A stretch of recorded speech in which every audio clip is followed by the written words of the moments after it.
happy you're here. And I want to tell you that my next piece of work is to introduce our second speaker. This is a young man who is going to talk to you on the general theme that Emily outlined, service for growth. And he is probably an outstanding example of someone who at a very young age has set some terrific goals and accomplished those goals very, very quickly. So I think he's qualified. We've dealt with him a good deal. He's qualified to talk to you on the topic of service, on the topic of rapid change, because that's kind of the business he's in. He founded a company 7 years ago in Dallas, and from nothing, that company is today a $20 million operation.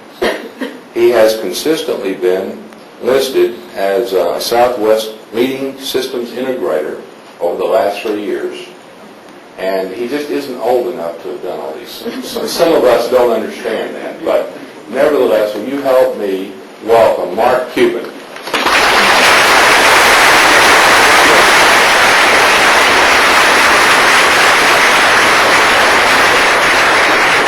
This is really Star Wars here. I don't know, is there such a thing as a good morning rap? You know? Like it's Wednesday morning and I'm here to say. But I guess the first thing I want to do is thank you, Phil, and to thank FINA for the business that you've given to MicroSolutions. You're a very, very important customer, and I can't stress very enough. And we do appreciate your business. You know, people often ask me what it takes to start a business. What is the key ingredient? How did I start the business, and how did we grow to about $20 million in sales so quickly? You know, they all come up with some new whiz-bang idea. They're going to invent the better mousetrap. They're going to come up with new software, new hardware. And more often than not, it seems like they've spent their millions before they thought through their idea. But when we talk about new companies and growth and success, there really is only one common ingredient across any type of business, whether it's oil or computers or software or anything. And that key ingredient is customers. Without customers, whether you're starting a business, running a business, expanding a business, you don't have a business. There is no business. Customers are the key ingredient.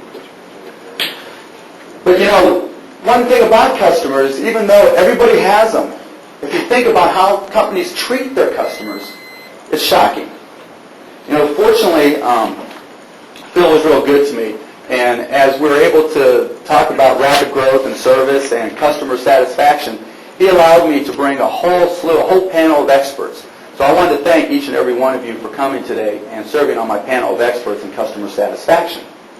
Each and every one of you is an expert as a consumer. You're an expert in being a customer. Whether you're going to the gas station, whether you're going to a local grocery store to buy lettuce, no matter what it is, whether you're buying big gulps at 7-Eleven, which I tend to do quite a bit. That's my charge in the morning. Each of us is a customer satisfaction expert. But you know, if you think back on how we're treated, how many of you have a story that you love to tell about how wonderful you were treated at the 7-Eleven? How many of you have a story to tell about how wonderful you were treated at the local grocery store? Does anybody just like stand up and cheer? Oh, what a great 7-Eleven, you know? It just doesn't happen. Not anything against 7-Eleven or the Southland Corp. I mean, I spent a lot of money on muffins and big gulps there. But at the same time, very rarely do we just exuberate wonderful feelings about a positive instance that we've had as consumers. And it's crazy because we're all our best experts. But think about your own customers. And when I say customers, if you're in an internal function in your own company, your fellow workers are your customers.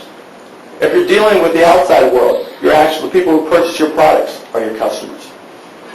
You know, are you giving them the service that you would like to have?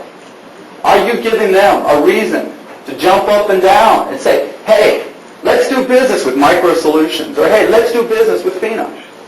Think about it. You know, we really don't. We think about getting through our days. We think about getting the job done. We think about getting our raises, which are very, very important. But the bottom line is, like Phil said, to get those profits, you got to have the customers. You got to have happy customers. That's the bottom line. You know, MicroSolutions, we've been going and growing, and it's impossible not to have growing pains. It's impossible not to make mistakes. We screw up all the time. And it doesn't bother me as president. If I have an employee who just didn't do something right, just made a mistake, it's good. Because if you're not making mistakes, you're not trying hard enough. These things I'm saying, they're not unique. They're not things that I just thought up in some miracle growth. Things, when I talk to people in our company, when I talk to people about our company, I never had a unique thought. I can't remember. I don't know that I ever did. I can't remember if I ever will, or I don't expect ever to. There's no magic formulas to customer service. There's no magic formulas to doing things right. These sayings that you hear me say are things that I've read elsewhere and just regurgitate back. But how many people do them? We all know the golden rule. Do unto others as you would have them do unto you. And that's nice. But do you do it? But even more importantly than the golden rule, what about the lover's rule? Do unto others as you would love to have them do unto you. That's what we try to stress at microsolutions. That's what we try to use to differentiate ourselves. Not just to get by, because everybody's going to be nice. When you invite someone into your house that is an acquaintance that you like, okay, you're going to offer them coffee. You're going to offer them a donut. And that's really what you expect, if you went to their house, because you're just acquaintances. But when you leave their house, it was nice. If you go back, fine. If you don't go back, fine. That's the way customers look at businesses. If I go back, fine. If I don't go back, fine. They say that 80% of the people who have a problem tell at least 10 people. Only 10% of the people who had a good experience tell anybody. And it's the same way when you go to visit an acquaintance. And when people come to try to do business with microsolutions, I hope, I pray, and I try to convey to each and every one of our people that we give them a reason to want to come back. We give them a reason to do a good morning rap to say, okay, let's do business with microsolutions. You've got to really concentrate to do unto others as you would love to have them do unto you. Because it's not easy. You get so caught up in your day, it's not easy to concentrate on that. So as you go forward and you look at doing business with the people that you work with, and you go forward and you look at doing business with people in the outside world, try to give them a little bit more. I look at FINA, and we've been doing business for several years now, and we've done business with other similar organizations in the same industries. And there is a big difference. You come here and people are caring. People do care about getting ahead. People care about their company. That's one of the things that stand out. When I come to the user conferences, and I've been to other folks' conferences, here people care about the company. When someone stands up and says, this is for the bottom line, people aren't embarrassed. They know it's for the good of the company. When I hear people talk about breaking the $1 billion mark, they say it with pride. You don't hear that in other organizations. But now it's time to take that one step further. What I try to do with microsolutions, and it sure feels like you try to do here, is let's convey that pride. Know that every contact that any customer has with microsolutions, that's a representation of microsolutions that they're going to keep in their mind forever. And I hope every one of my employees does it with pride. And you really should take the same approach with your internal people and with your customers. Every single contact that you have with anybody, you represent FINA. My people represent microsolutions. And hopefully, if any of you ever have a negative contact with any employee of microsolutions, my home number is 696-3320. And I've got an answering machine if I'm not there. So it's just on Saturday morning, after 8. But please call me. It's that important. It really makes a difference. Because to get back to my original statement, customers are the only thing that you have to pay your bills. That's it. As representing microsolutions and in the other sessions, I'm going to be talking a lot about Star Wars and technology. So I thought I'd talk real briefly about using technology to improve customer service and customer satisfaction. It can be done. One thing we try to do at microsolutions, whenever we make a sale, whenever we go on a service call, we try to record it in the database, or we do record it in the database. Within 2 weeks, we have one or two people who call back either the user or the designated contact to make sure that not only is the customer happy, but that their expectations were met. Expectations is a big word. It's not what I thought they wanted, it's what they thought that they wanted. And you can't always get that right. It's very, very difficult, but it's something we're trying to practice at. And by having it in a database, by following up with this data, we're able to review. Where did we screw up? Because we know it's going to happen. How can we get better? But by using technology, by recording this data, by going back and looking at it, we're doing two things. One, we're keeping a record. And two, we're reminding ourselves. I mean, Linda Dodson, who I'm sure a lot of you know, has to remind me, even about this morning, what time do you have to be there, Mark? I have to be at 7:45, Mark.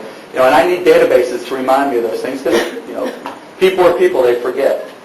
So use technology, because technology is a tool. As we talk about Star Wars, as we talk about CD-ROMs, as we talk about laser links between buildings, we talk about microwave connections, we talk about OS2, OS3, 486, 586, and every acronym that anybody could ever possibly think of. This list goes on and on and on of technology. But technology is only a tool. People buy computers for two reasons: productivity and profits. There are no other reasons. I mean, unless you've got an old machine and you need, I've seen people scoop out the monitors and use them as planners. But other than that, you're using these computers to make a profit and to improve the job you do. So you can be creative with these tools. Challenge the technology. Look at what's out there in the marketplace. As you go to this user conference and you go to the different sessions, think to yourself, how can I use this to improve customer service? It's a never-ending battle for us at MicroSolutions. We've got to stay ahead of the market, much like you do. Your market is very competitive, as is ours. It's very price-conscious, as is ours. This technology, every time there's a change, there's an opportunity. You've got to challenge the technology. You've got to challenge each other to use the technology. You've got to challenge each other to provide the best possible service that you can provide. Hopefully you'll challenge us, MicroSolutions, as you interact with us. If you don't see something that meets your expectations, tell us. We don't mind. We want to do better. We want you to help us do better. And most importantly, challenge yourselves. Realize that customers are the only key ingredient that any company has. And challenge yourselves to service those customers as best as you possibly can. Thank you.